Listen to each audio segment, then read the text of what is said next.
l'offre sur un marché. Alors tout d'abord, un petit rappel. Le marché est un lieu de rencontre entre une offre de produits issus des entreprises et une demande émanant des acheteurs ou consommateurs de ce produit.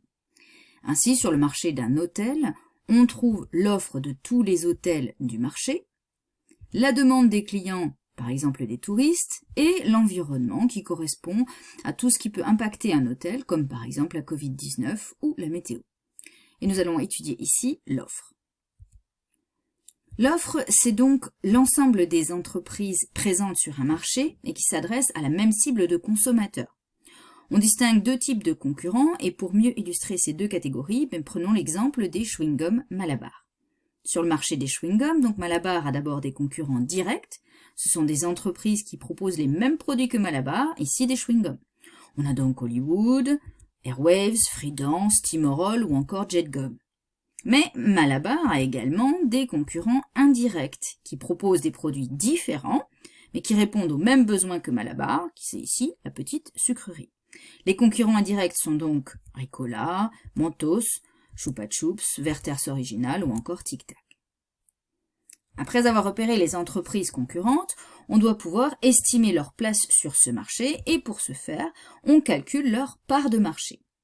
Alors, la part de marché d'une entreprise, elle correspond au pourcentage des ventes d'un produit d'une entreprise dans l'ensemble des ventes du marché. Ce sont donc les ventes d'une entreprise relativement aux ventes de toutes les entreprises, elles y compris. La formule en valeur, c'est-à-dire en euros, est la suivante, c'est le chiffre d'affaires de l'entreprise divisé par le chiffre d'affaires de toutes les entreprises du marché, multiplié par 100. On peut aussi calculer cette part de marché en volume, c'est-à-dire en quantité de produits vendus, et la formule est la suivante, c'est la quantité de produits vendus par l'entreprise divisée par la quantité vendue par toutes les entreprises du marché, multipliée par 100. À partir de ces parts de marché, on va pouvoir classer les entreprises de la plus grande part de marché à la plus petite.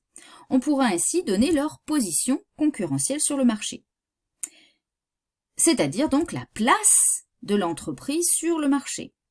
Alors attention à ne pas confondre cette notion avec le positionnement, qui est l'image de l'entreprise dans l'esprit des consommateurs. On distingue alors plusieurs places. Prenons l'exemple des magasins de sport. Tout d'abord, le premier, qu'on appelle le leader, est celui qui détient la plus grande part de marché. Ici, c'est Decathlon.